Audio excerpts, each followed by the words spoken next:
Hello to all, myself Pooja Sharma, Assistant Professor of Botany from Vedanta PG Girls College, Ringas।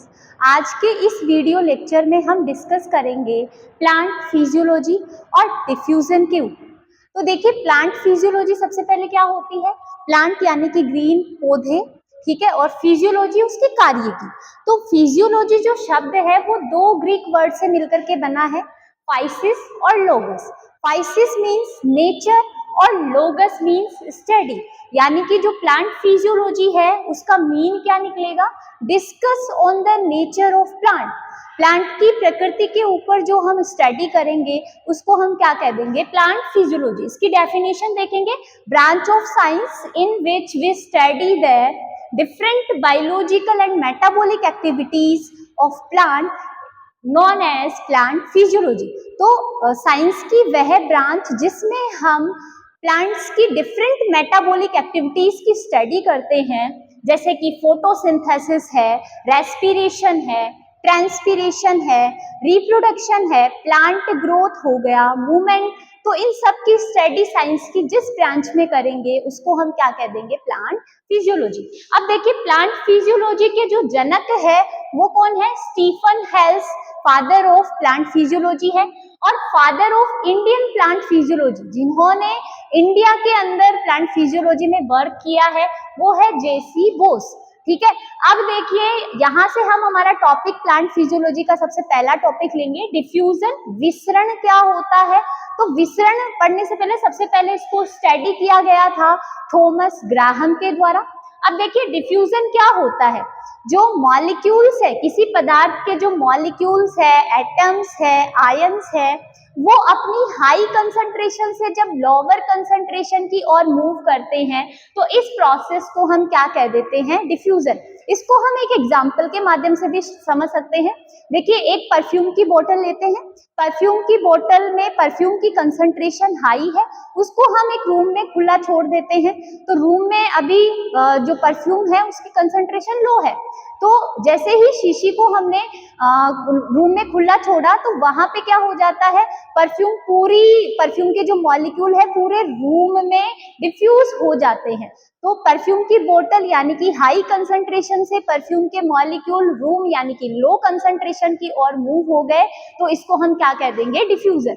अब देखिए, diffusion जो है वो एक स्लो प्रोसेस है, ये धीरे धीरे होती है। इसके अलावा diffusion do not depend on the living system, ये इंपॉर्टेंट है। डिफ्यूजन जो है वो लिविंग सिस्टम पे डिपेंड नहीं करता है, ये जरूरी नहीं है कि सिस्टम लिविंग हो जब ही डिफ्यूजन होगा। नॉन लिविंग सिस्टम, जैसे कि अभी परफ्यूम की बोतल का एग्जांपल देखा, उसमें भी क्या हो सकता है, डिफ्यूजन हो सकता है। इसके बाद में देखिए, ये जो डिफ्यूजन है ये प्लांट्स के लिए क्यों पढ़ते हैं प्लांट फिजियोलॉजी में डिफ्यूजन, क्योंकि जो प्लांट्स है उनमें जो गैसियस एक्सचेंज होता है, प्लांट क्या करते हैं, गैसियस एक्सचेंज करते हैं, ऑक्सीजन को वो बाहर निकालते हैं और CO2 को अब्सॉर्ब करते हैं फोटोसिंथेसिस के लिए। तो जो ये गैसियस एक्सचेंज है वो डिफ्यूजन के द्वारा ही होता है। Diffusion is the only one method by which gaseous exchange done in plants. इसके बाद में देखिए,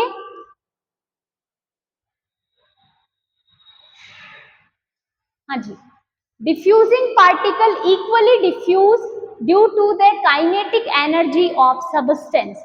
सबस्टेंस की अपनी, सबस्टेंस के जो मॉलिक्यूल्स है उनकी अपनी एक गतिज ऊर्जा होती है, उस गतिज ऊर्जा की वजह से ही जो डिफ्यूजिंग पार्टिकल है उनकी ये कैपेबिलिटी होती है कि वो इक्वली क्या रहते हैं, डिस्ट्रीब्यूटेड रहते हैं। इसमें हम एक एग्जांपल देखेंगे कि जो डिफ्यूजन है, यहाँ पे डिफ्यूजन हो रहा है CuSO4 का वाटर के अंदर, ये CuSO4 है और बीकर के अंदर प्योर वाटर है। तो CuSO4 के मॉलिक्यूल जो है प्योर वाटर में क्या हो जाएंगे, डिफ्यूज हो जाएंगे एज ए सॉल्यूट। तो ये डिफ्यूजन का एक एग्जांपल है। डिफ्यूजन जो है वो तब तक होता रहता है जब तक कि डायनेमिक इक्विलिब्रियम स्टेबल नहीं हो जाता। डायनेमिक इक्विलिब्रियम यानी कि जिस मीडियम से दूसरे किसी मीडियम में जो डिफ्यूजन हो रहा है, दो मीडियम के बीच में जब डिफ्यूजन होता है तो उस दोनों मीडियम के बीच में डायनेमिक इक्विलिब्रियम जब तक स्थापित नहीं हो जाता तब तक डिफ्यूजन होता रहता है। ठीक है, एक मीडियम के अंदर मॉलिक्यूल की कंसंट्रेशन लो होती है और एक मीडियम के अंदर मॉलिक्यूल की कंसंट्रेशन क्या होती है, हाई होती है। तो जब तक कि दोनों की जो कंसंट्रेशन है, दोनों मीडियम में जो सब्सटेंस की कंसंट्रेशन है वो सेम नहीं हो जाती, तब तक क्या होता रहेगा, डिफ्यूजन होता रहेगा। ठीक है, जिससे जैसे ही डायनेमिक इक्विलिब्रियम स्थापित हो जाएगा तो उस टाइम पे जो मॉलिक्यूल्स है वो दोनों डायरेक्शन में मूव करना स्टार्ट हो जाएंगे और डिफ्यूजन की प्रोसेस वहीं पे क्या हो जाएगी, स्टॉप हो जाएगी। इसके बाद में देखिए जो डिफ्यूजन रेट है, डिफ्यूजन होने की जो दर है वो पदार्थ की जो 3 स्टेट है उसमें कैसे होती है, तो गैस फॉर्म में जो डिफ्यूजन की रेट होती है वो सबसे ज्यादा होती है, लिक्विड में उससे कम होती है, और सॉलिड स्टेट के अंदर जो डिफ्यूजन की रेट होती है वो सबसे कम होती है। क्यों, ऐसा क्यों है, जो गैस स्टेट है इसमें मॉलिक्यूल क्या होते हैं, दूर दूर होते हैं, बिल्कुल एक दूसरे से जुड़े हुए नहीं होते, दूर दूर होते हैं, तो इसकी वजह से जो डिफ्यूजन की रेट है यहाँ पे सबसे ज्यादा होती है। लिक्विड में हाइड्रोजन बॉन्ड या फिर अदर किसी बॉन्ड के द्वारा मॉलिक्यूल आपस में जुड़े रहते हैं, तो वहां पे जो है डिफ्यूजन की रेट गैस की तुलना में क्या होती है, थोड़ी सी कम होती है। और सॉलिड स्टेट में मॉलिक्यूल बहुत पास पास अटैच होते हैं, उनके अंदर स्टेबिलिटी पाई जाती है, जिसकी वजह से डिफ्यूजन रेट सॉलिड स्टेट के अंदर क्या होती है, कम होती है। इसके बाद में देखिए प्रत्येक पदार्थ का डिफ्यूजन दूसरे पदार्थ के डिफ्यूजन से क्या होता है, हमेशा फ्री होता है। दोनों पदार्थ का डिफ्यूजन एक दूसरे पे डिपेंड नहीं करता है। इसके बाद में डिफ्यूजिंग मॉलिक्यूल जो है वो हमेशा किधर मूव करेंगे, toward lower concentration of molecule. Molecule की कंसंट्रेशन जहां पे कम होगी उस डायरेक्शन की ओर ही हमेशा डिफ्यूजिंग जो पार्टिकल है वो मूवमेंट करते हैं। अब देखिए हमने डिफ्यूजन समझा, डिफ्यूजन के साथ ही रिलेटेड एक टॉपिक है डिफ्यूजन प्रेशर, विसरण दाब या डीपी, हम इसको शॉर्टली बोल देते हैं। तो डीपी क्या होता है, देखिए डिफ्यूजिंग मॉलिक्यूल, डिफ्यूजिंग मॉलिक्यूल विसरण जिनका होना है वो मॉलिक्यूल, डिफ्यूजिंग पार्टिकल डिफ्यूज होते टाइम पे मीडियम पर, अपने माध्यम पर एक प्रेशर अप्लाई करते हैं और इस प्रेशर को हम क्या कह देते हैं, डिफ्यूजन प्रेशर। ठीक है, तो डीपी क्या हो गया, जब डिफ्यूजिंग पार्टिकल डिफ्यूज होंगे, एक स्थान से दूसरे स्थान पर जाएंगे, तो डिफ्यूज होते टाइम पे वो क्या करेंगे, अपने माध्यम के ऊपर, जिस माध्यम में वो जा रहे हैं उसके ऊपर एक प्रेशर अप्लाई करेंगे। इस प्रेशर को हम क्या कह देंगे, डीपी कह देंगे। डीपी को अगर हम सिंपल वे में नोट करना चाहे तो DP is proportional to concentration of diffusing particle. Medium में अगर डिफ्यूजिंग पार्टिकल की कंसंट्रेशन अगर हाई है तो डीपी वहां पे क्या होगा, हाई होगा, और अगर डिफ्यूजिंग पार्टिकल कम संख्या में है, कम मात्रा में है, तो डीपी क्या होगा, वहां पे लो होगा। इसको भी हम एक एग्जांपल से यहाँ पे देखेंगे। देखिए एक ए बीकर लिया, एक बी बीकर लिया। ए बीकर के अंदर हमने क्या लिया, प्योर वाटर लिया, और बी बीकर में हमने कंसंट्रेट NaCl का सॉल्यूशन लिया है। जो ए बीकर है उसमें प्योर वाटर है, यानी कि डिफ्यूजिंग पार्टिकल या डिफ्यूजिंग पार्टिकल की जो कंसंट्रेशन है वो क्या है, ज्यादा है।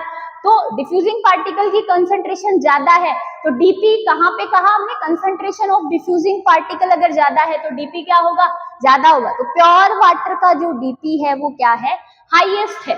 ठीक है, तो और कितना, प्योर वाटर का डीपी हमेशा हाईएस्ट होता है, और कितना हाईएस्ट होता है, 1256 ATM इसका मेजरमेंट है। इसमें प्योर वाटर का जो डीपी है वो हमेशा हाई होता है, क्योंकि प्योर वाटर के जो मॉलिक्यूल है उसमें H2O के जो मॉलिक्यूल है वो क्या होंगे, सबसे ज्यादा होंगे। फिर बात करते हैं बी बीकर की, जिसके अंदर हमने लिया है NaCl का सॉल्यूशन। तो NaCl का कंसंट्रेट सॉल्यूशन है, यानी कि इसमें H2O या वाटर की जो अमाउंट है, वाटर की जो कंसंट्रेशन है वो क्या है, इसमें कम है इसकी तुलना में, प्योर वाटर की तुलना में। तो क्या होगा, इसका डीपी, सॉल्यूशन का जो डीपी होगा वो क्या होगा, लो होगा प्योर वाटर की तुलना में। और ये लो डीपी भी डिपेंड करेगा किस पे, कंसंट्रेशन ऑफ सॉल्यूशन। सॉल्यूशन की कंसंट्रेशन जितनी ज्यादा होगी उतना ही इसका जो डीपी है वो क्या होगा, लो होता जाएगा। इसके बाद में देखिए एक ऑस्मोटिक रूल हम यहाँ से डीपी के रेस्पेक्ट में निकाल सकते हैं कि वाटर का जो मूवमेंट है वो डीपी के रेस्पेक्ट में कहाँ से कहाँ होता है। तो देखिए यहाँ पे वाटर का मूवमेंट हमेशा हाई डीपी से लो डीपी की तरफ होता है। हाई डीपी हमने बात करी, हाई डीपी किसका होता है? प्योर वाटर का। और सॉल्यूशन का जो डीपी होता है वो क्या होता है? लो होता है। तो हमेशा वाटर प्योर वाटर से किसकी तरफ मूव करेगा? सॉल्यूशन की तरफ मूव करेगा। इसको भी हम एक एग्जांपल से बीकर लिया, बीकर के अंदर हमने यहाँ पे प्योर वाटर लिया है और इसके अंदर हमने एक सेल रख दी है और कोशिका की जो कंसंट्रेशन है, कोशिका के अंदर जो वाटर की कंसंट्रेशन है वो क्या है? कम है यहाँ पे।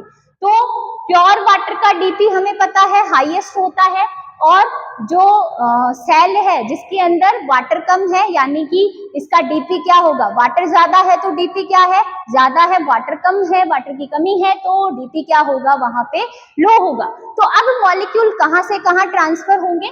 तो जो मॉलिक्यूल है प्योर वाटर यानी कि बीकर से किसकी तरफ जाएंगे? सेल, यानी कि वहां पे जो डीपी है वो क्या है? लो है। तो वाटर के मॉलिक्यूल हमेशा हाई डीपी से लो डीपी की तरफ मूवमेंट करते हैं। इसके बाद में देखिए कुछ फैक्टर्स होते हैं जो कि डीपी को प्रभावित करते हैं। तो डीपी को प्रभावित करने, डिफ्यूजन या डीपी को प्रभावित करने वाले कारक यहाँ पे हम देखेंगे। सबसे पहला है इसमें टेम्परेचर। तो देखिए टेम्परेचर जो है, टेम्परेचर एंड डिफ्यूजन, टेम्परेचर हमेशा डिफ्यूजन के प्रोपोर्शनल होता है। यानी कि अगर टेम्परेचर ज्यादा है तो डिफ्यूजन क्या होगा? ज्यादा होगा। और अगर टेम्परेचर कम है तो डिफ्यूजन क्या होगा? कम होगा। क्यों? ऐसा क्यों है? क्योंकि जैसे जैसे हम टेम्परेचर बढ़ाते हैं वैसे वैसे मॉलिक्यूल्स क्या होंगे? दूर दूर जाएंगे, क्योंकि उनके बीच में जो बॉन्ड थे वो हाई टेम्परेचर की वजह से क्या हो जाएंगे? टूट जाएंगे, जिससे मॉलिक्यूल एक दूसरे से दूर होकर के कैसे होंगे? डिफ्यूज हो जाएंगे। तो टेम्परेचर क्या होगा? ज्यादा होगा तो डिफ्यूजन क्या होगा? ज्यादा होगा। ठीक है। अब है प्रेशर। प्रेशर देखिए, डिफ्यूजन एंड प्रेशर जो है वो एक दूसरे के वो भी प्रोपोर्शनल होते हैं। प्रेशर जितना ज्यादा होगा डिफ्यूजन भी क्या होगा? उतना ही ज्यादा होगा। प्रेशर जितना कम होगा डिफ्यूजन भी उतना ही कम होगा। इसके बाद में एक ग्राहम का लॉ ऑफ डिफ्यूजन है। ये क्या कहता है? देखिए जो डेंसिटी है वो डिफ्यूजन के एंटी प्रोपोर्शनल होती है। यानी कि किसी पदार्थ की डेंसिटी अगर ज्यादा है तो डिफ्यूजन क्या होगा? वहां पे कम होगा। और अगर किसी पदार्थ की डेंसिटी कम है तो डिफ्यूजन क्या होगा? वहां पे ज्यादा होगा। तो देखिए डेंसिटी क्या होती है? घनत्व, किसी पदार्थ का घनत्व यानी कि सघनता। यानी कि अगर किसी पदार्थ के मॉलिक्यूल एकदम पास पास होंगे तो उसकी डेंसिटी क्या होती है? ज्यादा होती है। अगर पदार्थ के मॉलिक्यूल दूर दूर बिखरे हुए होते हैं तो डेंसिटी क्या होगी? कम होगी। तो डिफ्यूजन, अगर दूर दूर है मॉलिक्यूल तो डिफ्यूजन क्या होगा? अपने आप ज्यादा होगा। लाइक गैस फॉर्म में डिफ्यूजन ज्यादा होता है तो गैस फॉर्म में डेंसिटी क्या होती है? कम होती है। और जो सॉलिड स्टेट है उसमें बॉन्ड्स एकदम जुड़े हुए होते हैं मॉलिक्यूल आपस में, तो उसकी वजह से क्या होता है? वहां पे डेंसिटी ज्यादा होती है तो वहां पे डिफ्यूजन होने के चांसेस कम होते हैं। अब देखिए डिफ्यूजन जो है वो एक और चीज पे डिपेंड करता है, सॉल्युबिलिटी ऑफ सॉल्यूट। सॉल्यूट की सॉल्युबिलिटी, सॉल्यूशन के अंदर जो सॉल्यूट है, सॉल्यूशन के अंदर दो चीजें होती है। एक तो होता है सॉल्वेंट प्लस सॉल्यूट। ठीक है। तो सॉल्यूशन के अंदर सॉल्वेंट तो मान लिया वाटर है और सॉल्यूट को मान लिया NaCl। ठीक है। तो NaCl की कंसंट्रेशन अगर सॉल्यूशन के अंदर ज्यादा हो गई तो वहां पे डिफ्यूजन क्या हो जाएगा? कम हो जाएगा। और अगर NaCl की कंसंट्रेशन कम है तो डिफ्यूजन क्या हो जाएगा? वहां पे वाटर का ज्यादा हो जाएगा। अब देखिए डीपीजी एक और चीज आती है डिफ्यूजन होने के लिए, ये बहुत जरूरी है डीपीजी का होना। डीपीजी क्या है? डिफ्यूजन प्रेशर ग्रेडियंट, विसरण दाब प्रवणता। यानी कि दो मीडियम है, उन दोनों मीडियम के जो डिफ्यूजन है उनका जो डिफरेंस है, उन दोनों मीडियम के डिफ्यूजन प्रेशर का जो डिफरेंस है या उनके अंदर जो पदार्थों की कंसंट्रेशन है उनका जो डिफरेंस है उसको हम क्या कह देंगे, डीपीजी। टू रीजन्स में डिफ्यूजिंग पार्टिकल की कंसंट्रेशन में जो डिफरेंस होता है उसको हम डीपीजी कह देते हैं, और डीपीजी जो है वो डिफ्यूजन के प्रोपोर्शनल होता है, यानी कि डीपीजी अगर ज्यादा है तो डिफ्यूजन भी क्या होगा, ज्यादा होगा।